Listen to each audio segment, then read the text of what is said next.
Back to my channel. Today I'm going to show you how to change team reputation using in-game editor in Football Manager Mobile 2024. So this is upgrade your team into worldwide class team.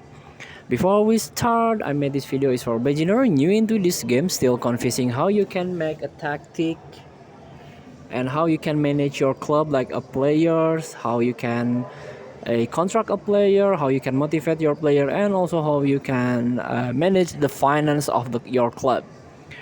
And also, if you wanna get free this game, you can directly install from Netflix. If you please make a subscription into Netflix so you can get this game for free.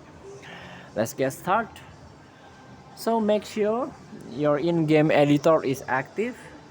Tap setting, tap view, tap unlockables, and this one in-game editor active. Let's get back. Tap the first theme here and tap the yellow button, and this one tap the edit, and this is the general details. As you can see, my club reputation is worldwide, so you can change like continental, top division. If your team still in top division, you can upgrade instantly here into worldwide class. So tap to confirm. Thank you for watching. Don't forget to comment, like, and subscribe. Also click text button below. Enjoy the game.